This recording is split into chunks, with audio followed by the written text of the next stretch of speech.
And I think we have to start by saying what we mean by democracy, because what's just been talked about in Egypt and indeed Tunisia is a debate now about what people want and what they mean by democracy. And I think we've got to turn around and say, we've got something to say, that democracy does not just stop at achieving what we've got in Westminster or Holyrood or on Capitol Hill. What we want, and we want to talk about democracy, we want something far greater than that. We want political democracy, yes, but social and economic democracy. And in Egypt, questions are going to be asked now. For instance, are we going to put up with bosses, the petty Mubaraks? Shouldn't we clear them out? The question of who is going to decide the constitution of a new Egypt. Will that be decided by the people electing a constituent assembly to drop that constitution, or will the army do it? Will it be the question of rights in the army? It's true sections of the army are on the side of the people, but the army has ran Egypt since 1952. The question of rights in the army is one of the key democratic issues now posed by that. There is the question of opposition to privatisation.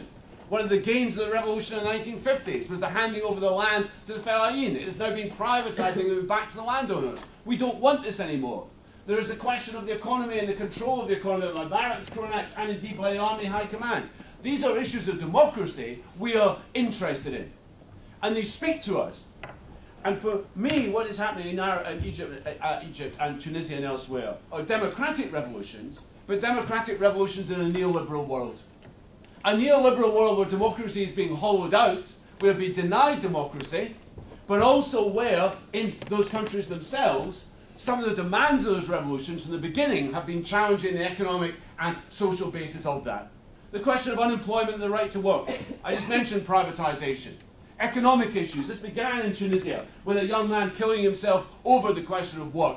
It's at the centre of a neoliberal world, and that's why I think it speaks across the globe. And these are revolutions too, unlike those of 1989, when the Stalinist regimes in Eastern Europe were overthrown, where the working class has been central to it.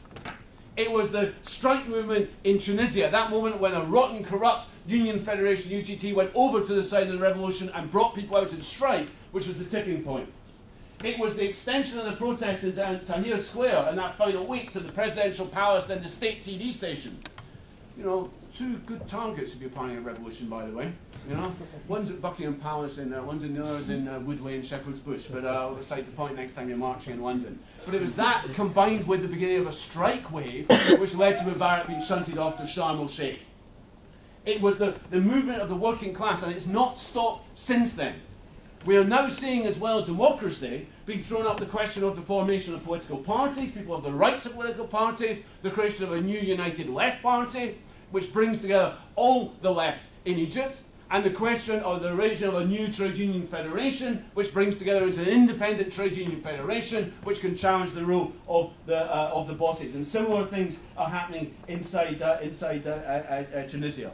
And the question for us must be that what these are beginning as democratic revolutions is the working class has the potential in Tunisia and Egypt to grow those revolutions over into winning wider consent inside of society, and to lead an alliance of the Fellahin, the peasants, the landless labourers, rank-and-file soldiers, students, radical intellectuals who want actually a more radical form of democracy than what's on offer in Washington and London, that if actually it can create that alliance, this revolution can move from being a democratic revolution to being one which is about social and economic liberation. It's what Marx called in 1850 the revolution in permanence. And actually it may seem remote that time, but the nearest parallel I can make, which seems to have any relevance, is between what's happening in the Arab world, is to the revolutions of 1848, 1849 in Europe. And if you read Marx's writings, which have just been republished on it, actually they are fascinating in terms of the interaction which is going on in terms of it. And the ruling class clearly fear what is happening in the Arab Revolution. They fear the Egyptian working class. They have long memories of what took place with that tide of Arab nationalism in the 1950s and 1960s. They remember in France and Britain the humiliation of those two countries when they tried to reconquer the Suez Canal and were beaten back. They remember many things that happened, the humiliation of Algeria in the case of, the case of France. And they are worried about the dynamic which is being unleashed in the Arab world, because there is clearly an Arab dynamic to it. These are not just revolutions in individual countries. There is a pan-nationalist Arab dynamic to it, which talks about liberation in a world divided up between Britain and France at the end of the First World War, with a Sykes-Picot Agreement, the Balfour Declaration, which must be challenged in terms of it. And I would argue that the Western intervention in Libya is fundamentally about an attempt to intervene into that process, to attempt to co-opt a section of that revolution. Just like, if you remember, under the prize of a humanitarian intervention, they co-opted the Kosovan resistance inside the Balkans and turned it to its own use. Just as they turned the legitimate demands of the Kurds in northern Iraq and then used it for their own interests, they are looking to intervene into the Libyan revolution, unfortunately, and to contaminate that revolution and to turn it its own interests.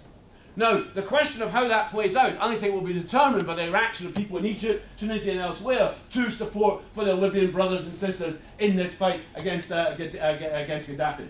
But here in the West, we should be clear, we should oppose Western intervention in Libya. The British, French and Americans are not going to bring democracy to the region. They are the people that created this problem in the first place. They created Mubarak, they created Israel, they created the boundaries which are there. Why should we welcome them back? Gaddafi is a creature of these people. The British welcomed Gaddafi when he first came to power, and of course Gaddafi was Blair's best friend when they were all together in the war against terror not so long ago. And we should not support the Western intervention. But I also think our rulers don't just scare the revolution in the West. And what we're seeing here is our rulers in this country are also scared about what they are attempting to do and what the reaction is. Because at the same time, and I'm pleased that opinion, by the way, in this country is against the war in Libya, but at the same time they know that in the last budget, George Osborne said, the cost of the war in Libya will not come from the defence budget, it's going to come from the general budget of this government. In other words, it's that children's centre, that hospital, that nursery, that school that's going to pay for it on top of this round of cuts.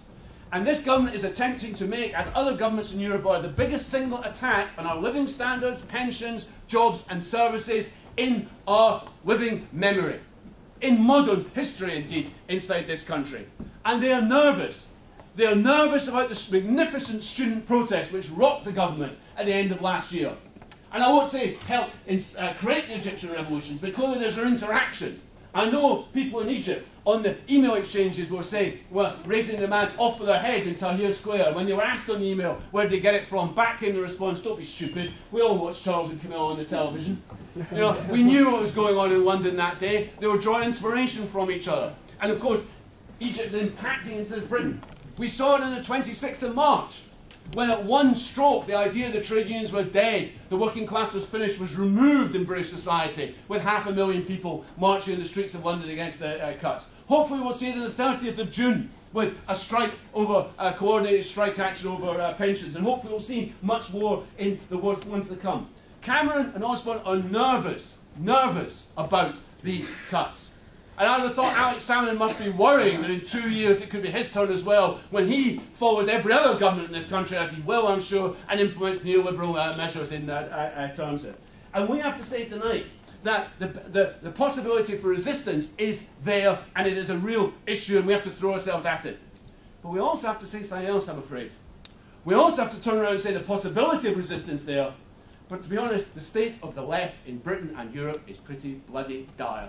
And it was demonstrated last Thursday. Demonstrated by what took place. Firstly, we had the hopes, I think, of sections of people on the left that suddenly there'd be a revival of Labour which just bring everything back again, all right. It didn't happen. And it didn't just happen in Scotland. It didn't particularly happen that much in large chunks of England. And the reason is simple, is Miliband knows he has to be anti-Tory, but he can't help himself whenever he tries to be anti-Tory and he looks back and sees Len McCluskey and Mark Sawalka on the 26th of March, he's pulled back into the safe ground of New Labour again. They can't pull it off. And the humiliation of Labour in Scotland has actually resonated around the rest of the United Kingdom. It's very important when people see that Glasgow has gone, that Cumnock, the centre of Keir Hardie, has gone. This is creating questions about what is going on around the country, which we have to answer. And for those people in the working class movement who on the 26th of March were arguing that the way forward was simply to get Labour re-elected, It's not an argument that seems to me to have much legs at the moment. I particularly am not that enthusiastic about waiting for David Miliband or for whoever it is going to take over the reins of Scottish Labour at Holyrood with the demise of Ian Gray. I must say the most spectacular unsuccess story in history of any Labour movement. I thought Blair Brown were bad, but Ian Gray takes the biscuit, and that seminal moment outside Glasgow Central Station when he ran into Subway will go down in history in terms of. But also we have to turn around and say the rest of it was a depressing night. The results of George Galloway in Glasgow was bad news. The radical left did not get good results. My friends I spoke to on Saturday, unfortunately Michael Lavalette and Preston lost. Not good for the left, and we should take no hope from any of that. We have to turn around and say we have to build left unity. We cannot have competing lists in this city where the left are standing against each other. This has to stop. And we, at this meeting tonight, one of the things I think we should decide is we are all going to come together and say, this must stop. But left unity is not just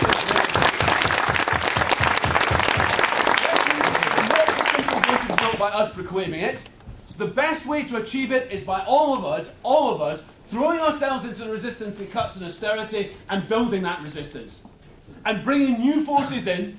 And from that, we can build something around where the left is united. We can create the beginnings of coming together and give confidence to people into it. And that requires us throwing ourselves into that movement unreservedly, 100%. Just as like something we did 8 years ago around the invasion of Iraq.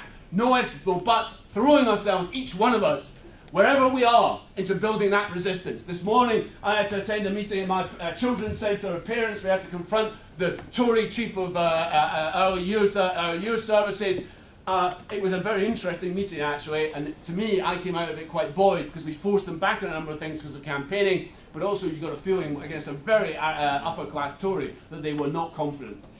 They did not feel confident about what they were doing, and when push came to shove, you could force them back. And it reinforces my idea that if we get our act together, actually, round the coordinated strikes, round the protest, this is a weak government, this is a government which is on. And I think there's another couple of things just before I finish.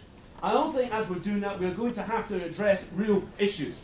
In terms of the International Socialist Group, we've set a number of debates I think we have to have. One, how will the resistance make a breakthrough? What is the pattern of resistance in Europe and elsewhere? It's not just a question of strike action by the organised working class, it's strike action across Europe accompanied by student protest, other sections of society, direct action and so on.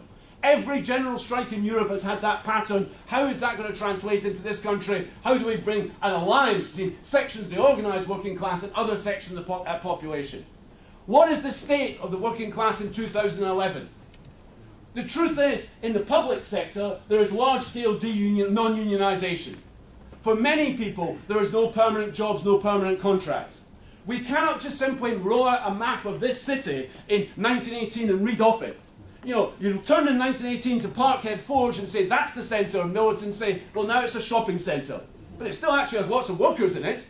They have to be organised. They're given a sense of consciousness and confidence about it. What is the working class in 2011? What is the role of students to play in this struggle?